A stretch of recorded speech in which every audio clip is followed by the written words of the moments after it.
tardes. Bueno, yo iba a decir que me iba a presentar, pero en fin, ya todas me conocéis. Soy Teresa Domínguez. Se está emitiendo en directo ahora mismo desde Instagram y desde Facebook también, para las personas que estaban interesadas en poder seguir el evento, la presentación del libro. Yo me llamo Teresa Domínguez y aunque muchas personas ya me conocéis de otras plataformas, yo en este caso y en estos momentos estoy aquí con mis compañeras feministas radicales de Andalucía y hemos preparado este maravilloso evento y en este maravilloso lugar con nuestra invitada María Grigelmo, la que tenía muchísimas ganas de tener aquí, porque además de ser amiga, todo hay que decirlo. Nuestra asociación nace en Jerez de la Frontera, fruto de la inquietud de mujeres muy comprometidas con la defensa de la agenda feminista abolicionista, especialmente en nuestra ciudad. Y como dijo Audre Lorde, lo dijo en un poema suyo, que así se titula, ¿Quién dijo que fuera fácil?, ¿no? Consideramos que una de las obligaciones o de nuestras obligaciones como feministas es la sinergia y la sororidad con otras mujeres y con otros colectivos que luchan por la igualdad y con el fin de los estereotipos sexistas, ¿no? Y por la erradicación, por supuesto, de las violencias en todos los terrenos. Y por eso tenemos hoy con nosotras a María Grigelmo, además de muy amiga y muy querida, como venía diciendo, es periodista por la Universidad Complutense de Madrid. Es máster, me van a permitir que lo lea porque tiene un currículum amplísimo, así que... Qué barbaridad, qué exagerada. Sí, pues es así. Y como no quiero que se me olvide nada, pues lo voy a leer. Es máster en comunicación con fines sociales por la Universidad de Valladolid. Bueno, también está aquí su marido, Álvaro, que quiero que lo conozcan. Muchas gracias por venir, es un encanto de hombre. Las feministas también tenemos parejas.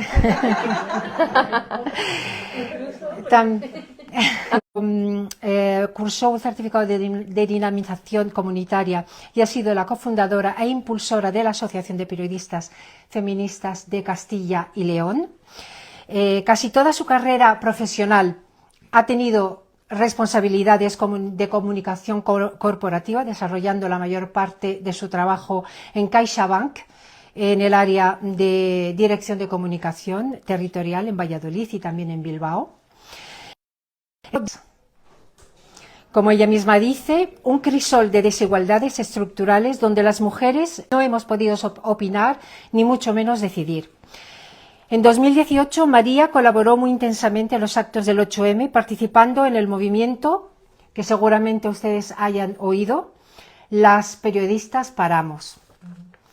Es coautora del manifiesto que se leyó en Madrid en el 8M en 2019, el famoso manifiesto en Madrid, ante una plaza absolutamente abarrotada en Reina Sofía. Desde entonces ella quiso que el periodismo y el feminismo fuesen unidos. Y el resultado de ello ha sido el libro que hoy les presentamos aquí en la librería El Laberinto. Y para ello también quería darle las gracias a Adrián, que no sé, muchísimas gracias, Adrián, por dejarnos presentar el evento en tu maravillosa librería. Y que está teniendo además una acogida magnífica, una muy buena acogida, no solo entre la familia académica universitaria, ¿no? También es coautora, me gustaría que lo supieran, Las Nietas de la Memoria, que es el relato sobre nuestras abuelas, sobre 10 relatos sobre nuestras abuelas, ¿no? De la guerra y de la posguerra, o sea que es importante también que lo sepamos, porque es un libro muy entrañable. Pero volviendo a claves para un periodismo feminista, esto es más que un libro, ¿no? Es un manual práctico que nos muestra que un estilo de redacción feminista es posible. Es una herramienta imprescindible no solo para profesionales del periodismo, sino también para todas aquellas personas que de alguna forma les gusta escribir y que desean erradicar el sexismo en su discurso. Charlar con María Grigelmo sobre este libro puede, y de hecho, proporciona una mirada muy valiosa e interesante desde su perspectiva al panorama del periodismo desde el que ella aplica una óptica feminista. No solo ya el papel de las mujeres en el periodismo, que también, sino también las leyes, las discriminaciones, las buenas y malas prácticas, etcétera. María se dio cuenta de que no encontraba ningún referente para hacer un periodismo feminista, por tanto creó este libro, que es un manual, más que un libro de lectura al uso, es un manual muy práctico con la intención de que todo aquel profesional o no, o persona interesada en escribir, pudiera utilizarlo como herramienta de apoyo y de consulta. Entonces, me gustaría, María, que para empezar nos contaras un poquito, porque que nos hicieras una introducción sobre tu libro y luego ya charlamos sobre ello, ¿vale? Pues allá voy. Pues nada, muchísimas gracias, querida Teresa, muchísimas gracias a todas las personas que estáis hoy aquí con nosotras compartiendo este ratito. Quiero decir que por la sangre de mi hija corren genes jerezanos, porque su abuelo paterno era de aquí, de Jerez, el padre de mi marido, y es una ciudad que cada vez que podemos venimos a disfrutar y recorremos sus calles tan bonitas. Así que de verdad es un placer para mí estar hoy aquí. Si tuviera que elegir una palabra que definiera este trabajo que presentamos ahora, yo diría aspiracional. El periodismo y el feminismo comparten esa característica, aspiran a mejorar la sociedad. Si cada uno de ellos, por su parte, es suficientemente potente, necesario y crucial para mejorar el mundo, imaginaos lo que puede ser imbricados el uno con el otro, retroalimentándose, pues podría ser una explosión de justicia social. El feminismo, como creo que sabéis, aquí todas, persigue la igualdad real de oportunidades entre mujeres y hombres. El periodismo, como servicio, como actividad al servicio de la libertad de expresión y de la democracia, persigue a los poderes políticos y económicos y defiende los derechos individuales y colectivos frente a la voracidad del dinero. Ambos tienen muchos puntos en común, pero hay uno que destaca por encima de los demás, que incomodan. Cada uno por su lado. Como dijo una vez un periodista del Four State de Chicago, noticia es lo que alguien no quiere que publiques, que luego derivó en una frase que se atribuyó a Hearst y a Orwell: si el periodismo no incomoda, son relaciones públicas. El feminismo, si no revuelve el statu quo, es postureo. El periodismo feminista, como suma de ambas cosas, es, como decíamos, una bomba nuclear de relojería que podría impactar en todo el centro de la cultura patriarcal. Está ahí, latente, con un ejército de poderes intentando desactivarla. Desde los 18 años quise entender el periodismo y ejercer, y desde los 40 quise entender el feminismo y ejercer también. Ambos conceptos son complejos y exigen un esfuerzo de años. Exigen formación y una reflexión profunda de lo que son las sociedades humanas y cómo se organizan la cultura, la biología, el neurolenguaje, la sociología, las emociones y las luchas de poder que envuelven todo ello. Difícilmente puede entenderse un periodismo feminista si previamente no indagamos sobre todas estas disciplinas, sobre nuestra absoluta necesidad como seres humanos gregarios que somos de integrarnos en una sociedad que nos acepte y nos proteja, pero también de nuestra absoluta necesidad de destacar y de desarrollar nuestras personalidades y egos. Vivimos en ese difícil equilibrio, un poco más difícil para las mujeres, porque nosotras no hemos participado del diseño. De todas las cuestiones fundamentales del periodismo, el qué, el quién, el cómo, el cuándo, el dónde, o el por qué, yo me voy a quedar con el por qué, como comentaba Teresa. ¿Por qué este libro? Pues porque fue un libro que yo busqué para leer, para aprender y que no encontré. Había muchos libros relacionados con la violencia de género, el cómo tratar la violencia machista en los medios de comunicación. Hay cosas verdaderamente buenas, pero un manual de periodismo feminista como tal, que fuera transversal a todas las áreas que trabajamos desde el periodismo, pues yo no lo encontré. Entonces, bueno, pues pensé en buscar esa información, y una vez que la tenía ordenada y tal, pues dije, bueno, pues la voy a compartir. Pues la idea que yo tuve, pues básicamente no es muy complicada, es hacer un periodismo en cuyo relato no nos dejemos a la mitad de la población, que somos las mujeres. El enfoque siempre ha sido masculino, porque ellos inventaron el periodismo, como todo lo demás, desde su posición en el mundo. A nosotras no nos dejaban ni aprender realmente. Y no es tan difícil imaginarlo, está pasando en Afganistán, en Siria, en países del Oriente Medio. Ahora que las mujeres vamos escalando poco a poco niveles de participación, de decisión y también de poder, y como tenemos una formación para hacer bien todo eso, y también tenemos criterio porque somos personas inteligentes, pues es de justicia que abramos el plano y nos demos cuenta de que la realidad es aún mucho más compleja y desigual de lo que creíamos.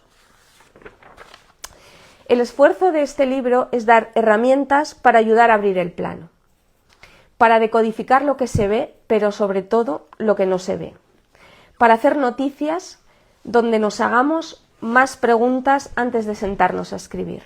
Cuantas más preguntas nos hagamos, pues el relato de lo que sucede es más completo y más complejo. Yo aquí más o menos he recopilado unas 300, las primeras 300 que podríamos hacernos.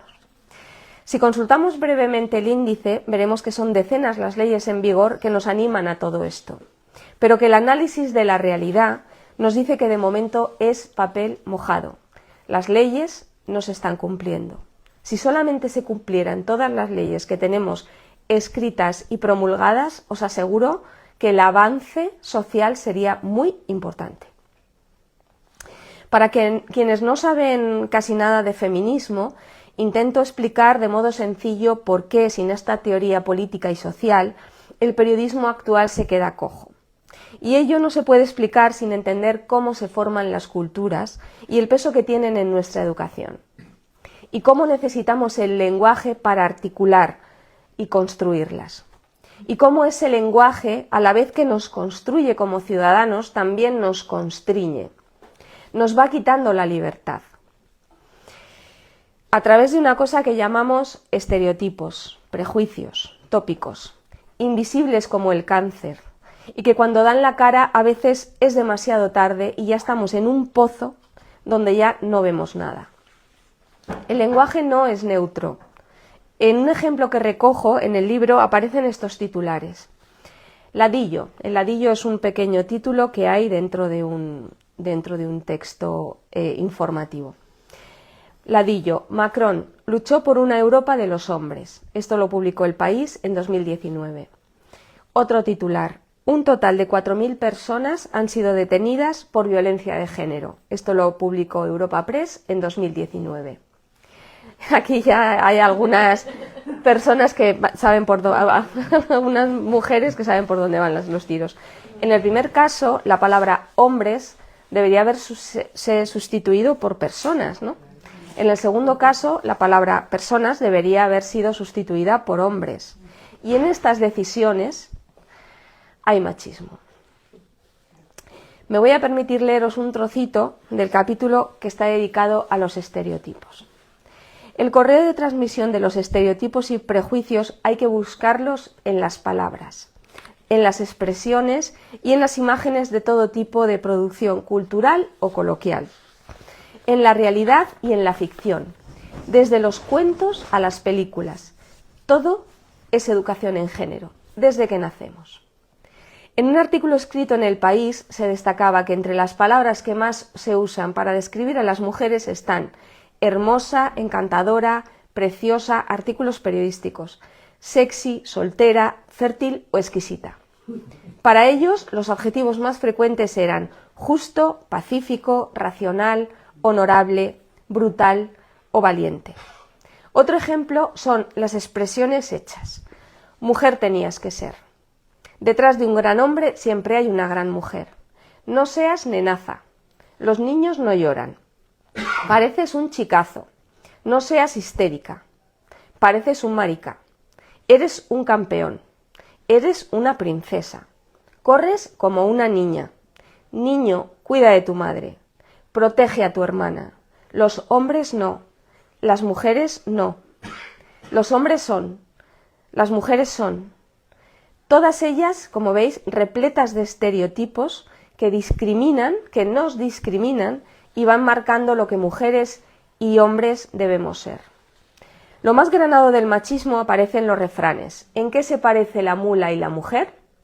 En que una buena paliza las hace obedecer. Con la mujer, ojo alerta, mientras no la vieras muerta. Tiran más 2 tetas que 2 carretas. O frases de hombres célebres. El macho es por naturaleza superior, como todos sabemos, y la hembra inferior. Uno gobierna y la otra es gobernada. Este principio de necesidad se extiende a toda la humanidad, y esto lo dijo Aristóteles. Las niñas sufren toda la vida el trauma de la envidia del pene, tras descubrir que están anatómicamente incompletas. Lo dijo Sigmund Freud. La política pertenece a los varones, igual que les pertenece la racionalidad, la jerarquía, la cultura, el temple, el valor, el carácter y la capacidad de acuerdo. Las mujeres deben estar excluidas de la política, limitarse al buen arreglo de su casa, la obediencia, la dulzura y, en general, facilitar la libertad y el éxito de los varones, a cuya autoridad han sido subordinadas. Rousseau, en este caso. Solo el aspecto de la mujer revela que no está destinada, ni a los grandes trabajos de la inteligencia, ni a los grandes trabajos materiales. Esto lo dijo el top 10 de los filósofos machistas, que era Schopenhauer. O en libros y manuales. Si tu marido te pide prácticas sexuales inusuales, sé obediente y no te quejes. Si él siente la necesidad de dormir, no le presiones o estimules la intimidad. Si sugiere la unión, accede humildemente, teniendo siempre en cuenta que su satisfacción es más importante que la de una mujer. Esto se recoge en un libro sobre la sección femenina que nuestras madres, sobre todo nuestras abuelas, pues tuvieron a bien leer desde 1940 a 1977. Suculentas son a veces las declaraciones de hombres públicos sobre mujeres públicas. Aquí van algunas más o menos recientes. Cada vez que veo la cara y los morritos de Leire Pajín, pienso lo mismo, pero no lo voy a contar aquí. Esto lo dijo Francisco Javier León de la Riva, a la sazón mi ex alcalde de Valladolid. El regadío hay que utilizarlo como a las mujeres, con mucho cuidado, que le pueden perder a uno. Esto lo dijo el ministro Miguel Arias Cañete. Si Hillary no puede satisfacer a su esposo, ¿cómo pretende satisfacer a los Estados Unidos? Esto lo dijo... ¿Quién lo dijo? Pues Trump. Evidentemente Donald Trump. Toda nuestra historia, nuestra cultura y nuestras expresiones están plagadas de estereotipos machistas. También podemos fijarnos en las letras de las canciones, en titulares de periódicos, como por ejemplo este del Mundo de 2021, que yo de verdad que cada vez que lo leo me sigo escandalizando, ¿no? Dice, antetítulo, Adiós a la Casa Blanca. Título, Melania Trump desnuda es como el firmamento goteando estrellas de semen. Lo escribió Juan Abreu en El Mundo. En revistas, en editoriales, en artículos de opinión, está por todas partes. Pero además del lenguaje, tenemos la poderosa arma de la imagen. ¿Realmente creéis que nuestro subconsciente sabe distinguir entre lo que se ve dentro de la ficción y lo que ve el mundo real, lo que se ve en el mundo real a la hora de fabricar estereotipos? Pues tengo que deciros que no. Uno de los ejemplos más preocupantes es el de la gente joven y el consumo de la pornografía, como me imagino que habréis escuchado muchas veces. El feminismo introdujo el término de patriarcado y el contrato social para definir todo este sistema completo de poder en el que las mujeres deben moverse minorizadas y constreñidas por toda suerte de ideas, valores, costumbres que el lenguaje transporta y que la sociedad parece obedecer sin muchos filtros. Y de allí venimos. Creamos y reproducimos sin apenas percibirlo, sin apenas ningún filtro, las formas de pensar y actuar de nuestra sociedad y de todas aquellas que nos precedieron. Y de esta situación se deriva el esfuerzo de las lingüistas, filósofas y sociólogas feministas por construir un lenguaje inclusivo, para restar poder al todopoderoso masculino plural. Y eso no se puede entender si no entendemos cómo funciona nuestro cerebro, acumulando conceptos y términos y archivándolos dentro de nuestro cerebro en imágenes conceptuales. Porque, entiendo que es un esfuerzo y quizá por ello mucha gente o no es capaz o no quiere hacerlo o carece de las herramientas. Porque nuestro cerebro es visual. Es visual. Necesitamos ver por nuestros ojos las cosas para creerlas, para introducirlas en nuestro pensamiento, ¿no? Y hacer que eso derive en un valor, en una creencia. Una vez superado este escalón, que explica que primero te programan la mirada y luego miras, y no al revés, pues ya estaríamos en condiciones de adentrarnos en la mirada periodística. Y en estos capítulos hacemos un recorrido por el estilo machista y el estilo feminista, con tantos ejemplos, sobre todo de lo uno más que de lo otro, desgraciadamente, porque nos encontramos más de lo primero que de lo segundo, pues a veces es que te acabas quedando aturdida, agotada y desesperanzada.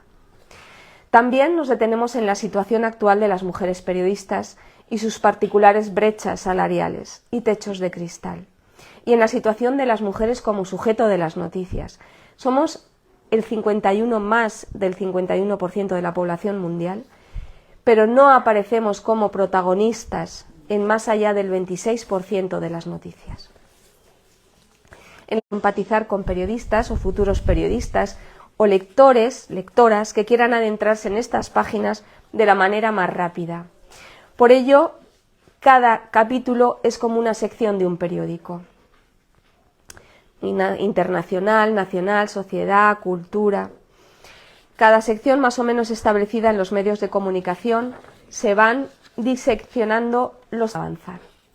Las preguntas que deberíamos hacernos, algunas al menos. Y una cosa muy importante, los datos desagregados por sexo, donde se visualiza nítidamente la desigualdad estructural de las mujeres. Siempre datos contrastados, siempre fuentes fiables, valoraciones de fuentes especializadas, enfoques no manipulados a ser posible. Y después de todo esto, preguntarnos, ¿se me ha colado algún estereotipo? ¿He dado por supuesto algo que no debería? Y si encuentras una rara desigualdad entre los sexos, preguntarse, ¿y eso por qué? El 70% de los desahucios lo sufren familias monoparentales formadas por mujeres e hijos. ¿Por qué? El 65% del alumnado de educación especial es varón. ¿Por qué? El 53% de los jueces en este país son mujeres. Pero en los altos cargos del Poder Judicial solo está el 21%. En 2020, la población reclusa en España era un 92,5% mujeres, 7,5% mujeres. Al revés, 92,5% hombres, 7,5% mujeres. Entre 2015 y 2019 se archivaron 290.000 denuncias, el 37,49% de las 770.000 planteadas. Hubo 770.000 mujeres que denunciaron violencia machista, que creemos que es un 20% de las violencias que realmente sufrimos las mujeres. Se acordaron órdenes de protección para el 20% de las denuncias y el número de varones condenados en todos los órganos judiciales fue el 21,46% de las denuncias planteadas. Cada año es mayor el número, afortunadamente. Cada año hay más denuncias que se admiten a trámite y más condenas por violencia de género, afortunadamente. Y eso es porque la mirada de los jueces y de las juezas está cambiando. En 2020, solo 2 de cada 10 hombres comparten en igualdad las tareas domésticas. Ellas dedican el doble de tiempo que ellos a los cuidados. Y los periodistas debemos preguntarnos, ¿y eso por qué? ¿No debemos los periodistas acudir las alfombras? ¿No debemos ser incómodos? ¿No debemos incomodar? ¿Nos ocupamos realmente de lo que le pasa a la gente? Pues esto es lo que le pasa a la gente. Al final de cada capítulo se han seleccionado algunos ejemplos que se han considerado buenos ejemplos a seguir. Todos esos datos, como vosotras y vosotros podéis comprobar, perfilan de una manera un poco nítida cómo es la sociedad española de los años 20 del siglo XXI. Esta sociedad que nos ha tocado vivir. Y así el periodismo se hace mucho más grande, porque acercamos mucho más el foco. Tratamos temas sociales, porque nos afectan más a las mujeres. No porque seamos distintas, que no somos en esencia distintas. Las personas somos distintas, pero las mujeres no somos distintas de los hombres. Sino porque nos han puesto en esa situación desfavorable. Es así. Finalmente, en las conclusiones, y ya termino, venimos a decir que llevamos 20 años, no yo, investigadoras de muchísimo más peso, analizando y delimitando las barreras y las palancas para avanzar en un periodismo feminista. El final del camino sería que el apellido se nos cayera del titular, porque sería una gran redundancia. El periodismo sería, por supuesto, periodismo feminista. Y yo creo, de verdad, que alguna vez lo conseguiremos.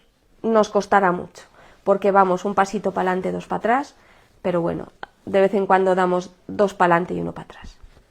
Y desde aquella proclamación hace 1592 años del Concilio de Éfeso, en la que sesudos varones decidieron que las mujeres éramos humanas y teníamos alma, pues creo que estamos un poquito más cerca del final. Muchas gracias.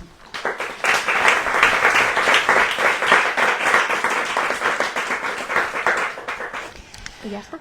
Muy bien, pues ahora vamos a charlar un poquito porque yo tenía preparado unas preguntas a las que tú básicamente ya has contestado. Bueno, seguro que no. Pero no, yo quería primero preguntarte que cómo es evidente que tenemos que tener una mirada feminista desde la perspectiva feminista en el periodismo, pero ¿cómo convencerías a alguien que escribe que pueda hacerlo de otra manera? Quiero decir, ¿de qué forma convencerías para que leyera tu libro con el fin de que realizara un periodismo de otra manera?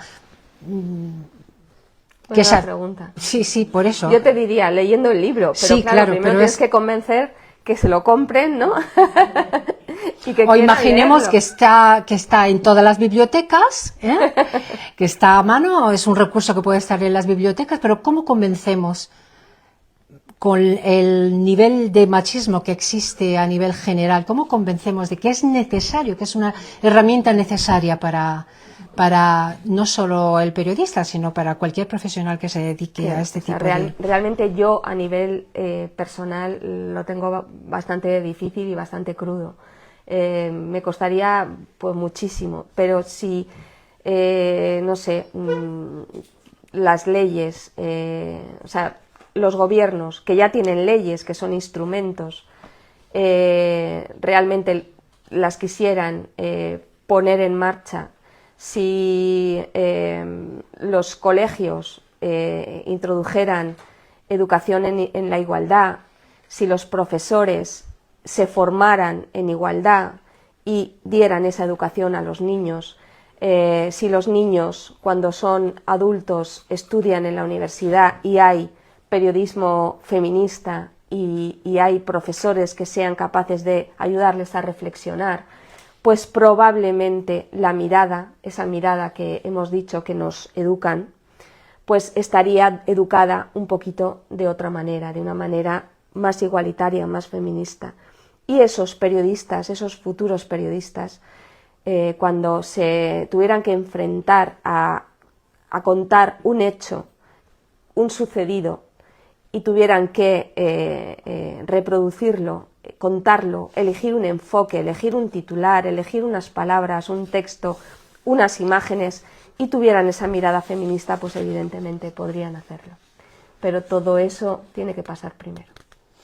Claro, eso me lleva a hacer una pregunta que tenía para más adelante, pero me lleva al tema del lenguaje inclusivo, al que tú le dedicas un buen capítulo, ¿no? ¿Qué entiendes tú por lenguaje inclusivo? Y porque hoy por hoy hay como cierta dificultad para entender el tema. Por un lado, la introducción del lenguaje inclusivo en el que introducimos el femenino masculino, por otro lado el lenguaje inclusivo que nos está entrando desde el diálogo queer, por llamarlo de alguna forma. ¿Qué es lo que...? A ver, tenemos enemigos muy poderosos. Entonces, todo, absolutamente todo lo que se intenta hacer desde el feminismo, hay contrapoderes que intentan minusvalorarlo y ridiculizarlo, ¿no? Entonces, el lenguaje inclusivo también ha intentado ser ridiculizado, porque no ridiculizar el lenguaje inclusivo e implantar el lenguaje inclusivo resta poder. Pero para entender el lenguaje inclusivo necesitamos saber algo de neurolenguaje, necesitamos saber algo de cómo se forman los conceptos en nuestro cerebro. Y realmente nosotros sabemos que tenemos un cerebro visual, que a medida que vamos viendo el mundo y nos lo van contando con sonidos, que son las palabras, nuestros padres, las personas que tenemos cuando empezamos a hablar, cuando empezamos a poder expresarnos, vamos asociando lo que vemos con las palabras y lo archivamos en nuestro cerebro. Si en nuestra vida, que nosotras algunas ya vamos teniendo unas edades, hemos ido al médico y todos los médicos que nos han tratado eran hombres, cuando nosotros entendimos, o nosotras entendimos la palabra médico y lo que veíamos era todo hombres, ahí se archivó ese concepto. Con lo cual, cada vez que nosotros o nosotras digamos médicos, nosotras mismas estamos reproduciendo la imagen de un hombre que estaba allí en esa consulta a la que nosotras íbamos, ¿no?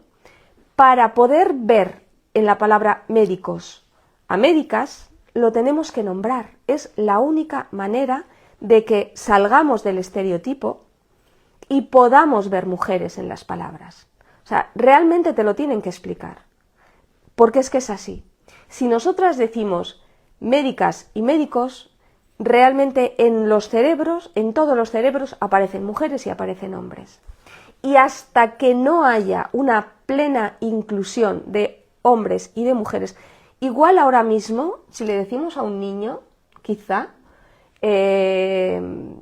dibújame médicos, a lo mejor te dibuja un hombre y una mujer. Es posible, porque esos niños ya se han criado con imágenes de mujeres y de hombres.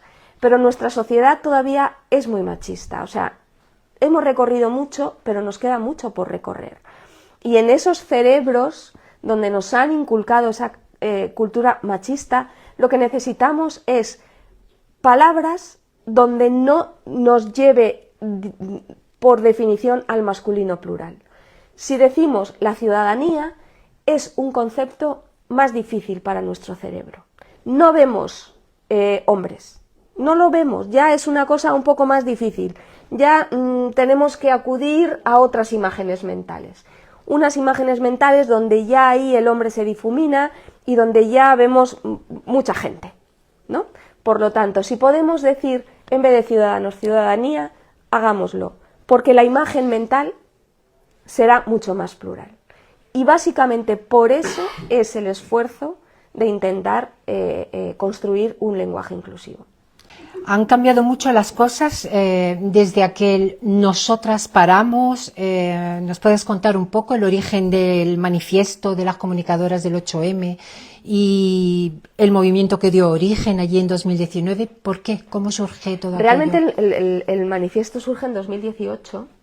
2018 y 2019 fueron, o sea, ese año, de marzo de 2018 a marzo de 2019, fue, pues no sé, como si estuvieses en una peli en el paraíso del mundo feminista, más o menos, ¿no? Y del mundo periodístico, porque, o sea, es que eso ya podríamos escribir un libro entero solamente de esto, ¿no? Pero bueno, para abreviar muchísimo, hubo unas periodistas que se juntaron en un café y dijeron, en este 8M tenemos que hacer algo, ¿qué podemos sacar? Pues venga, vamos a escribir un manifiesto, lo vamos a sacar por redes, venga, a intentar compartirlo, no sé qué, tal.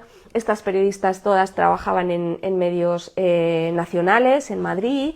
Ese manifiesto empezó a correr. A medida que ese manifiesto corría, se abrió un chat en Telegram. Telegram, a diferencia de WhatsApp, admite miles de personas en un solo chat. Allí acabamos siendo 2.500 periodistas, imaginaos lo que es eso, 2.500 periodistas hablando un poco todas a la vez, pero que a la vez nos organizamos de una manera increíble, porque esto fue a una semana de la manifestación 8M, y allí rapidísimamente se hicieron grupos de todo, cada grupo se ponía a trabajar en lo suyo. Yo estoy convencidísima de que si el 8M de 2018 fue tal éxito, fue porque ese movimiento periodístico contagió a las periodistas que salían en televisión, que empezaron a hablar de lo que estaba pasando, del feminismo, de si la huelga sí, de si la huelga no. Las personas mayores que estaban en sus casas a la hora de la tertulia de por la mañana, de por la tarde, ¿no? Las Ana Rosas, las Susanas, traían a gente y se ponían a hablar de feminismo allí en esas tertulias, y la abuela decía, oye niña, pero esto del feminismo, ¿qué es? Que están todo el rato dándolo en la tele, ¿no? Y empezaban las familias a hablar sobre esto, ¿no? Y pues sí, porque hay mucha desigualdad, abuela, pero ¿y por qué? Pues porque fíjate lo mal que lo tenemos las mujeres para llegar a un trabajo y no sé qué, y porque fíjate lo machistas que son algunas veces los chicos, porque fíjate a mí lo que me han dicho, y porque si la falda, y la minifalda, y porque si no sé qué, y porque tenemos miedo en las calles, y aquello empezó a hervir. Y bueno, pues la cuestión es que el 8M hubo 6 millones de personas en las calles. Absolutamente todas las ciudades españolas, de una manera inédita, fueron tomadas por personas, por mujeres sobre todo, pero también por hombres, por niños, por las abuelas que se habían concienciado por la vía rápida, ¿no? Los abuelos que les acompañaban, o sea, fue alucinante, ¿no? Y esto fue una bola tan grande que la bola empezó a rodar, y entonces los medios pusieron el foco, y entonces dijeron, oye, tenemos que sacar más información feminista, porque parece que a la gente ahora mismo esto parece que les interesa. Y entonces yo es que cuando hice el libro realmente tenía muchísimas cosas para poder introducir en el libro como ejemplo, ¿no? Como buenos ejemplos, ¿no? Como malos ejemplos tenía el resto de la historia del periodismo, pero como buenos ejemplos empezaba a tener, ¿no? Y bueno, y eso es que motivó otras cosas, ¿no? Y de repente los premios Nobel empezaban a poner mujeres, y de repente el cine se daba cuenta de que es que no había mujeres directoras, ¿no? Y empezaban a hablar sobre el tema, y oye, ¿por qué no hay mujeres directoras? Pues porque a las mujeres directoras no les dan subvenciones para hacer un proyecto, pues porque no les dan préstamos, pues porque no se cree tanto en las mujeres, pues esto hay que cambiarlo, y pasaba lo mismo, ¿no? O sea, en la política ya había pasado, porque Zapatero ya impuso casi la paridad y las listas cremallera, pero pero en todas las áreas, ¿no? Se empezaron a preguntar, y en los jueces, oye, que somos un montón, las juezas, que aprobamos mucho más las mujeres que los hombres, y esto no puede ser, y en la cúpula están ahí estos señores que no se enteran de nada, joder, pues vamos a tener que poner formación en género para los jueces, porque ahí en una violación grupal hay un señor que solamente dice que es un jolgorio, que es que no puede ser que sea un jolgorio, que es que están violando a una niña que han drogado y que no sabe lo que está pasando. Señores, que se tienen que poner ustedes las pilas, y todo eso, o sea, durante el 18 y el 19 fue un no parar, hasta el 20, y llegó la pandemia.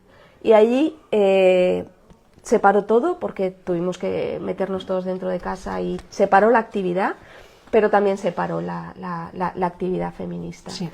En el 20 empezamos ya a notar corrientes raras, contrapoderes que no acabábamos de entender muy bien, anteproyectos de leyes que los leíamos y decíamos, ¿pero esto qué es? Pero esto es totalmente contradictorio con las leyes feministas que tenemos, la ley de violencia de género, con la ley de igualdad, que es que se choca, que es completamente incompatible esta ley que quieren sacar con la ley que tenemos, que esto no puede ser. Pero hubo un contrapoder fortísimo, y empezó poco a poco a dejarse, a parar de hablar de feminismo y de desigualdad, y ya no se desagregaban tanto los datos, y empezamos a estar a otras cosas, y hablábamos más ya del género fluido y del todes y esto. Ahora todos tenemos que decir todes. Ahora termino, sí, pero resulta que han sido 5.000 personas las que se han cambiado de género, pero toda la población, 40 millones, tenemos que hablar de todes, estas cosas que nos han estado pasando. Y la realidad ahora es que pues el periodismo feminista está parado. Gracias. Le pido permiso a la moderadora también. Adelante. Es que conforme hablas, pues hay un tema muy crucial con respecto al proceso que relata desde 2018 a 2020, cuando hay una progresión bastante importante hacia la sensibilización, ¿no?, en general, cuando a nivel formal se supone que hay un montón de instrumentos, herramientas que favorecen la igualdad, y de pronto en 2020 hay como una contrarreacción, ¿eh? Es verdad que la pandemia fue un parón para todo y algo muy disruptivo en general para la sociedad, pero yo me pregunto, y te pregunto a ti, porque es una pregunta que yo me hago, ¿el feminismo es un movimiento demasiado de frente en una sociedad tan hipócrita por otro lado? Una sociedad que aparentemente hemos llegado a cotas de igualdad, porque eso es lo que se vende, ¿no? Esa es la apariencia, pero luego sabemos que en la realidad eso no es así, que las mujeres seguimos sufriendo discriminación, seguimos sufriendo violencia y acoso, y aunque hemos avanzado, yo no quiero dar la sensación pesimista, yo creo que hemos avanzado mucho, y que a partir de ese 2018 muchas chicas tomaron conciencia, que antes no la tenían, de dónde estaban sus dificultades, ¿no? Chicas jóvenes, me refiero, chicas jóvenes que ya se habían criado con otras condiciones. ¿Te parece a ti que el feminismo, que es una estrategia de igualdad universal, única, y que nace de algo tan natural como la revolución de las mujeres, no es un movimiento muy de frente para una sociedad tan hipócrita? ¿Y cómo deberíamos...? ¿Quieres ser un poquito menos machista, por favor? ¿O cómo deberíamos pedir perdón? No. Para, oye, no me acoses, por favor, pero si no te importa, ¿eh? Sí, entiendo por la pregunta. Solo si tú quieres, ¿eh? Ya. A ver, hablo de estrategias que vayan más allá de las leyes, ¿no? Que vayan más allá de lo que formalmente ya existe. Existe a nivel formal, lo tenemos todo. A nivel formal lo tenemos todo. Yo que estoy yendo a colegios, a centros educativos, y que voy con un discurso de igualdad, y que voy con herramientas, y que intento favorecer desde la educación muy básica lo que es entender la igualdad, me encuentro un rechazo continuo y llevo muchos años yendo. Pero ahora me encuentro más rechazo que nunca. Sí, me lo creo. Porque el contrapoder ha funcionado fenomenal. Porque son poderes económicos. Claro. Básicamente. Y eso acaba haciendo daño. Nosotros no tenemos Acaba poder haciendo económico. daño. Es que nosotros, o sea, el feminismo no tiene ningún poder económico. Si quitas el pegar gritos en la calle, ¿qué te queda? No, o sea, quiero decir, no tenemos la capacidad de llegar a los colegios a nivel reglado. Ya hemos perdido la capacidad de que los medios de comunicación también nos echen una mano. ¿Qué nos queda? O sea, de momento, el derecho a la manifestación lo seguimos teniendo. ¿Qué más? ¿Qué nos queda? No hay... ¿Qué propones? Con lo que podamos engañar a los poderes establecidos. No hay nada. Pero si son ellos los que Sí. los que se han inventado la mentira, quiero decir, ¿qué les vamos nosotros a engañar? Ya. Sí, por favor. Mira, Sí. yo la perspectiva que vosotros tenéis es muy occidental y entonces no es para nada mi perspectiva. Vosotras veis las cosas desde una paralela y yo la veo como un abanico, ¿vale?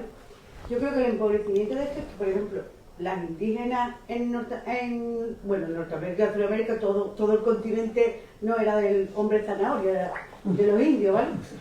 Partiendo de todas las mentiras que nos han contado y que incluso había mujeres en esa época, o incluso las mujeres que vienen antes de que la adoctrinen, las mujeres gitanas que llegan por toda Europa y la adoctrina, o a hierro y fuego, la iglesia, esas mujeres eran más libres que muchas de nosotras hoy. Muchísimo más libres que nosotras. Trabajaban juntos, luchaban juntos. Claro, era un nomadismo, que el nomadismo implica todo el mundo es importante. Entonces, partiendo de que todo lo hacemos desde el punto de vista europeo, que Europa es la cuna del imperialismo, del colonialismo, de la esclavitud se crea por el azúcar se crea por el capitalismo y todo va envolviendo así. Entonces, yo creo que ellos lo han trabajado también, que es lo que tú dices. Tú estás dentro viendo eso, es imposible verlo como yo lo veo desde afuera. Yo creé hace 20 años una ruta sobre la comunidad gitana en Jerez, desde el siglo XV hasta el XXI. Al principio todo el mundo le parecía fantástico, luego todo el mundo me quiso tutelar y prácticamente acribillarme. Y luego me la robaron una fundación sin ánimo de lucro que vino a Jerez a ayudar a las mujeres gitanas. ¿Vale? Claro, la lucha es tan grande y el avatar es tan grande que tú tienes que tener la conciencia que desde dentro es imposible. No hay que pedir permiso, hay que hacerlo desde fuera. Por ejemplo, yo doy charlas sobre la comunidad gitana en los colegios y institutos hace 20 años. Empoderar a Lola Flores, empoderar a la paquera en muchos contextos, a Lola Flores, y llega alguien y te dice, no, es que Lola Flores trabajaba en una whiskería o era una whiskera. No, Lola Flores era libre. Y para mí es un referente mayor que muchas mujeres, escritoras, pintoras o lo que sea. Porque cuando tú naces para ser un niño yuntero o una niña yuntera, como dice Miguel Hernández, y te niegas a esto, esta es la fortaleza. Nada más que quería decir esto. Muchas gracias. Sí, es verdad, bueno, tienes mucha razón en ese sentido. De hecho, en la página 53 del libro, por ejemplo, dedicas un capítulo importante a la imagen, ¿no? En este caso de los medios, porque estamos hablando de un libro y del periodismo y de los medios, a la imagen de los medios y la imagen de la mujer, y bueno, tienes un manual de estilo, evidentemente, y las propuestas de la imagen que se da, Por ejemplo, en el caso de las violencias contra las mujeres, de los machismos, como leímos las noticias, los agresores, cómo se refieren a los agresores, cómo se refieren a las noticias, lo que sucede en el mundo. Y tienes un capítulo muy importante dedicado a ello, ¿no? Que demuestra y muestra que lo que se debe contar, cómo se debe contar, cómo no se debe contar, qué se dice, qué no se cuenta, ¿no? Y también cuentas del tema de la imagen, que es cierto, que es muy importante, por ejemplo, en la televisión, que yo no tenía idea, pero por ejemplo las luces, ¿no? Que son importantes, los colores, las angulaciones de cámara, cuando da el testimonio de alguien que tiene una luz desde un lado y ahora viene a dar el testimonio una mujer gitana, por ejemplo, ya que acabas de decirlo, y le ponen la luz aquí oscura, con la cara oscura, con esto y lo otro. Entonces, que todo eso influye. ¿Cómo quieres contar una historia? Pues ella en su libro lo expone, que todo eso es fundamental, y me gustaría que nos contaras, por favor, esto del manual del estilo, en qué influye todo esto de la imagen, cómo quieren ofrecernos la imagen, cómo quitar todo este matiz de estereotipos, estos estereotipos, porque realmente nos venden lo que quieren vendernos, y vemos y aprendemos y conocemos las noticias por lo que nos venden.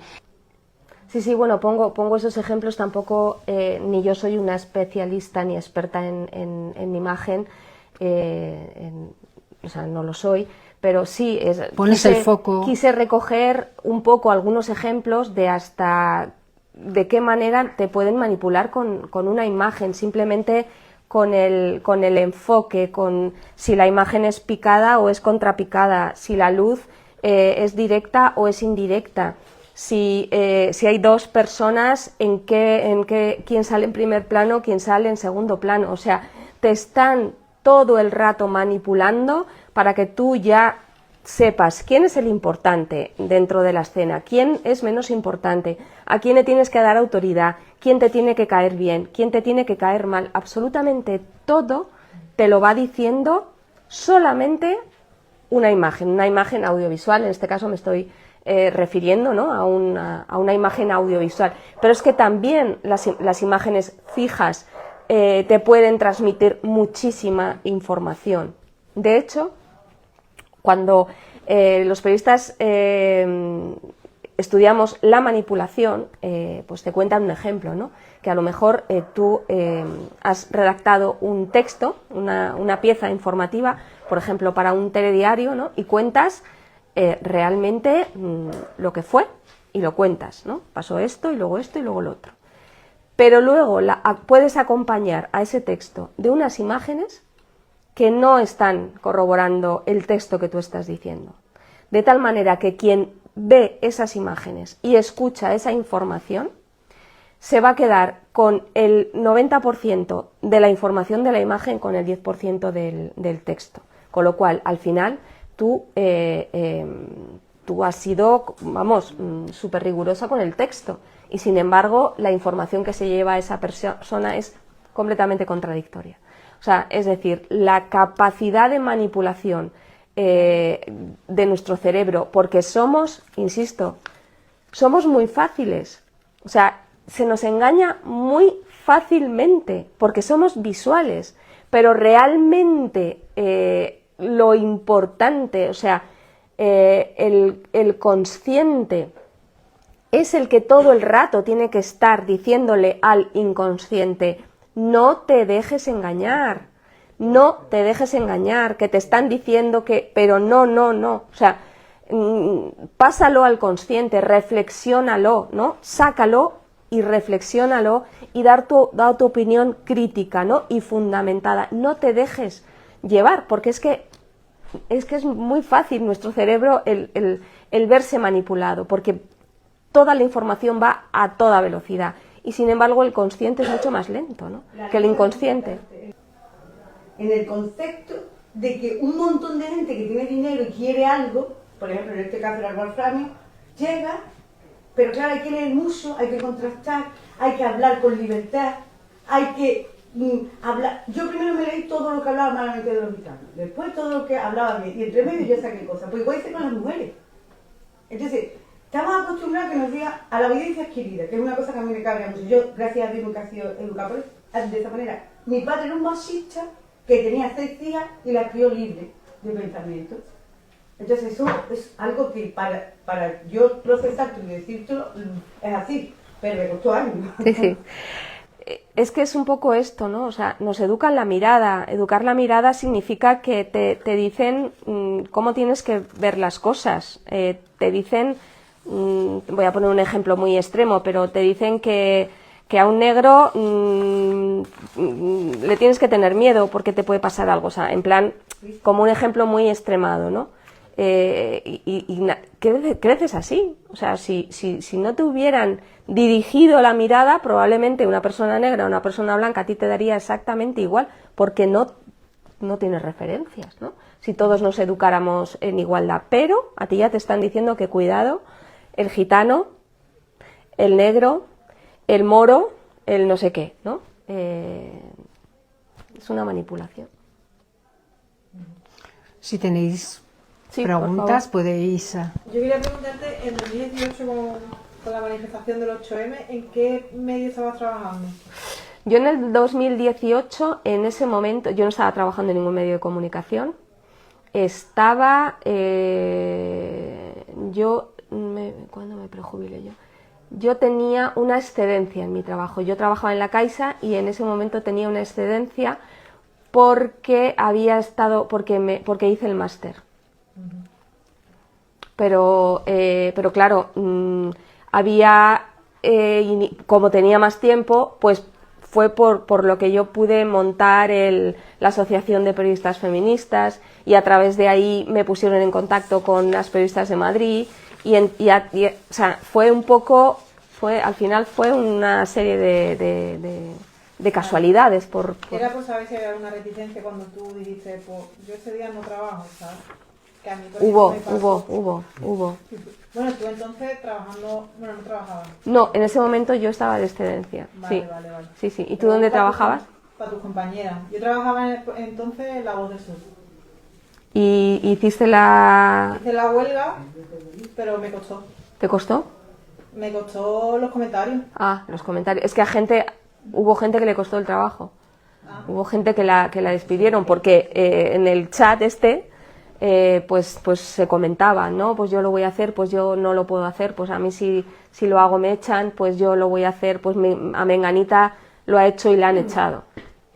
Sí. Además es que pasa una cosa, y es que los medios de comunicación generalmente son empresas muy pequeñas, donde los periodistas tenemos muy poquitos derechos. O sea, hay un pequeño comité de empresa o sea, son empresas muy pequeñas pero que tienen muchísimo poder. Y los periodistas no tenemos la capacidad de podernos organizar porque son empresas muy pequeñas. O sea, que quitando pues eso, las públicas que tienen un poquito más de capacidad de luchar por sus derechos, nosotros estamos al final, o sea, estamos toda la vida reivindicando los derechos de todo el mundo menos los nuestros, que no salen en los periódicos, claramente. Perro no come perro. Exacto.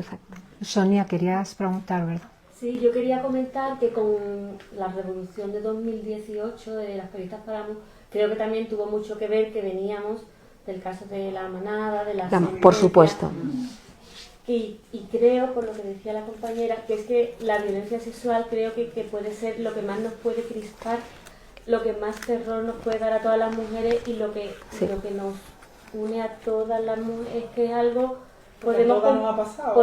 hay otras cosas que a lo mejor son más difícilmente comprensibles, pero creo que si no te estremeces ante lo que ocurrió y ante cómo los medios vendieron ese tema y ante cómo se les dio voz a ellos, cómo se les dio voz a su abogado y las barbaridades que dijeron de esa mujer, si no nos hubiéramos estremecido con eso, que llevó a por supuesto, a nuestras conversaciones familiares, las conversaciones en el trabajo. En mi caso, yo no podré olvidar nunca conversaciones de esos años, conversaciones en entornos familiares y de amigos, en los que los hombres y los amigos me decían, Sonia, es que nos podrían denunciar a cualquiera, es que me podrían denunciar a mí, es que podrían denunciar a mi hijo, es que yo mismo entonces sería un violador. Es que yo mime conmigo, no son capaces de ponerse en el lugar de las mujeres. Y no, exactamente. Y creo que de aquello evidentemente surgió la explosión que surgió, y creo que en ese momento los periodistas Sí, fue el tren de la libertad. El tren de la libertad fue muy importante. Sí. Cuando Gallardón intentó anular la ley de aborto, el tema de la manada, porque es que realmente en Pamplona fue impresionante las asociaciones feministas de gente muy joven que hubo en Pamplona y que dieron ahí la caña, pues eso, hasta que saltó a nivel nacional. Hay como varios hechos que hicieron el caldo de cultivo, pero... Y luego también el que se decidiera en 2018 que también íbamos a hacer una huelga, la huelga de las mujeres, que era inédito, era histórico, porque nunca jamás en la vida las mujeres habíamos parado solo nosotras, ¿no? Con la idea de que si nosotras paramos el mundo se para, ¿no? Y que realmente, bueno, pues eso, se puso todo en una situación, en un enfoque, en una mirada que nunca había sucedido, ¿no? No están las mujeres, ¿qué hacemos, no? Que luego lo de la huelga pues fue un poco pues mucho más minoritario, pero el hecho de que las mujeres periodistas de la televisión hicieran esa huelga y no aparecieran ese día por la tele y aparecieran en la manifestación de por la mañana, vamos, en el manifiesto de por la mañana y luego por la tarde, conmocionó realmente. Decía... Porque era una imagen, es lo que digo, ¿no? Fue la imagen de todo ese trabajo que se había hecho tanto, fue la imagen, ¿no? La ausencia. Yo al menos, ¿cómo echamos en falta el apoyo de los hombres periodistas? Sobre todo en las relaciones, Los ¿verdad? compañeros. Los compañeros en general fue un sentimiento de una respuesta de burla, de banalización, A mí me llegaron a decir, las mujeres paran, nuestros nados se paran. Cosas así. Porque en el momento en que ellos se sienten comprometidos, se sienten un poco como expuestos, bueno, siempre han tenido el arma de la ridiculización a las mujeres, ¿no? Forma parte de la construcción de la masculinidad tóxica, ¿no? Entonces, pues como tienen ese arma, la usan. En Corea han parado todas las mujeres, sexualmente hablando, con todos los hombres, ¿no? Precisamente, ¿no? Porque ya están hartas de violencia, ¿no? Esto me lleva también a cómo de lo que estábamos hablando y respondiendo un poco también a lo que decía Carmen, me lleva un poco a la reflexión de si realmente tendríamos que hacer lo que dices o todo lo contrario. Es que es todo lo contrario, porque cuanto más reivindicamos,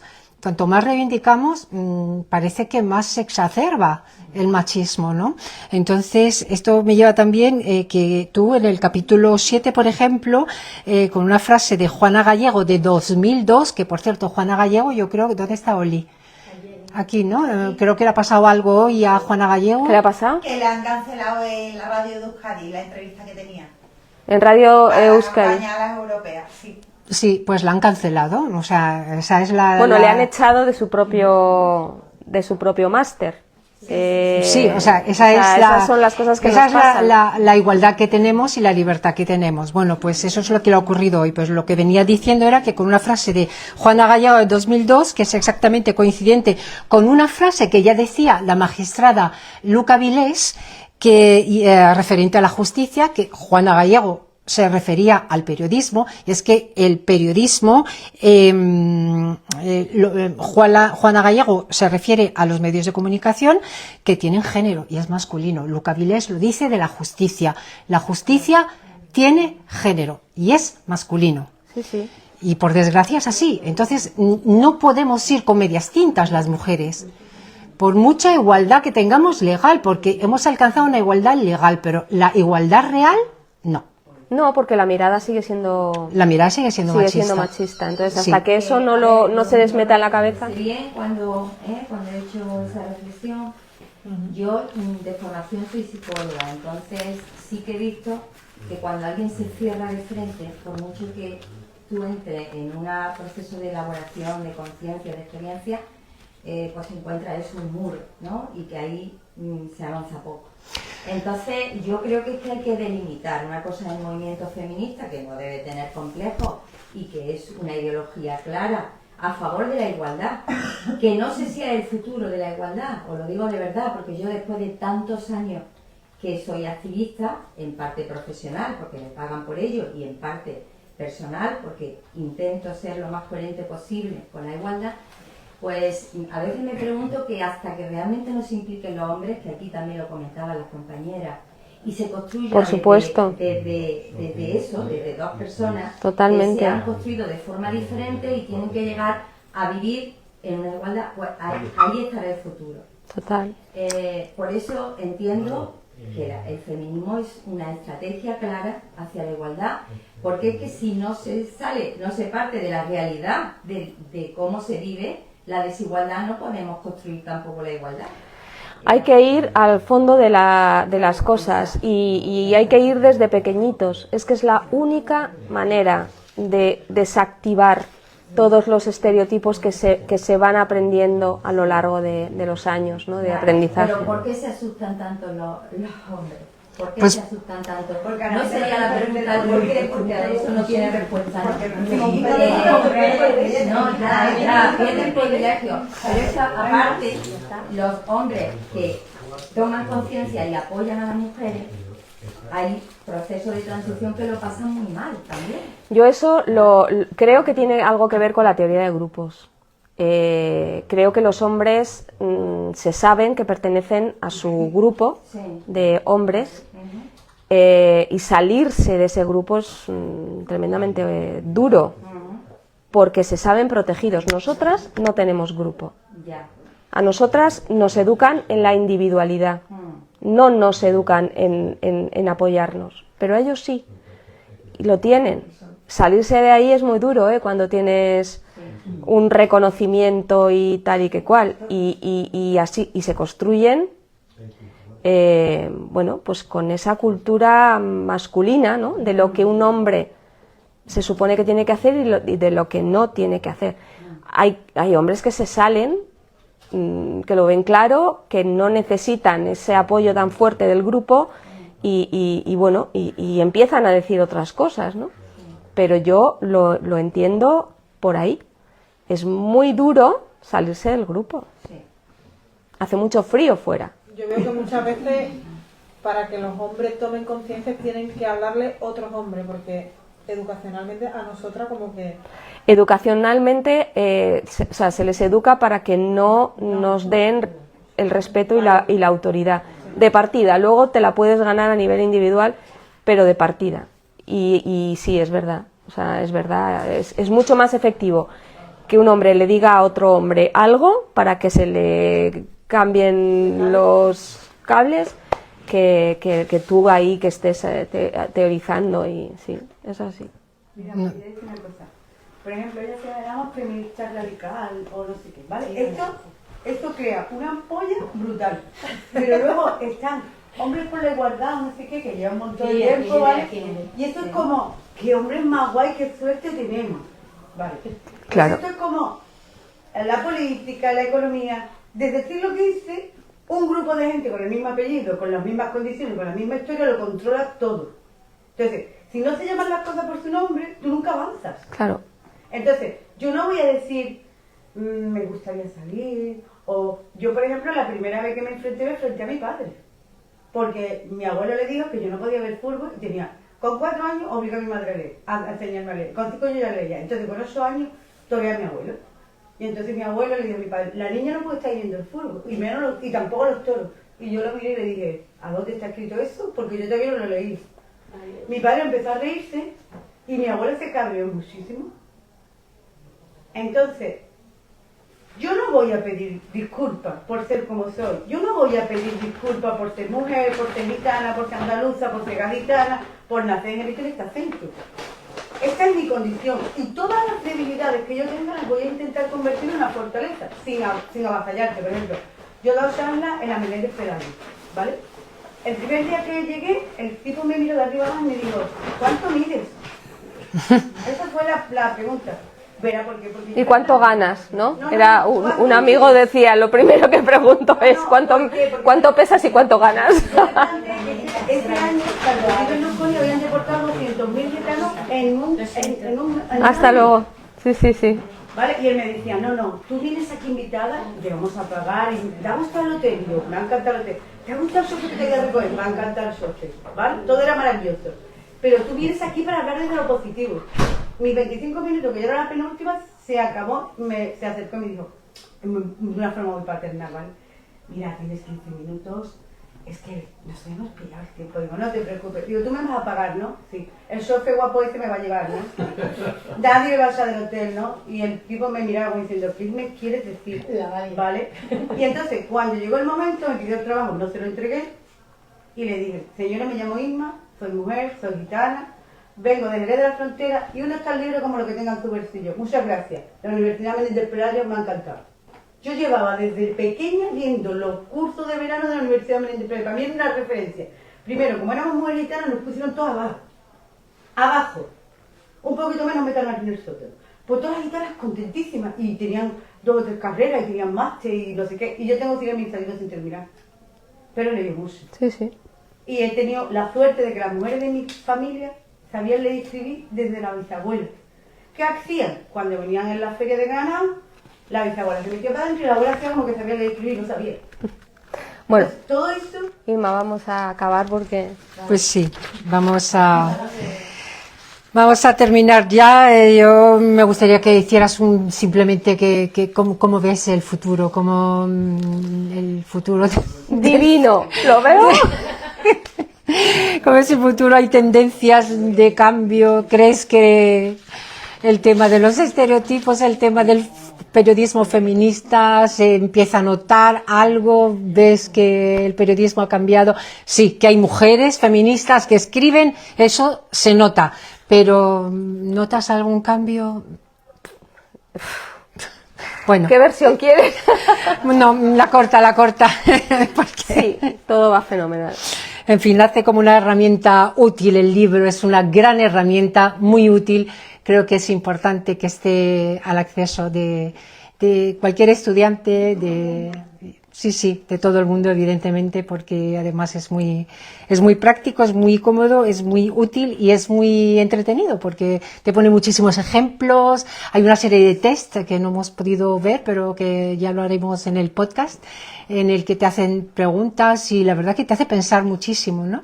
Que no nos ha dado tiempo a hablar y se ve cómo la cultura y la educación y los medios condicionan, ¿no? Y condicionan nuestra perspectiva y nuestra percepción de las cosas. Así que quería darte las gracias, María, por venir, a todas vosotras por estar aquí, a vosotros. Ha sido un placer enorme tenerte conmigo, tenerte con nosotras en nuestra asociación.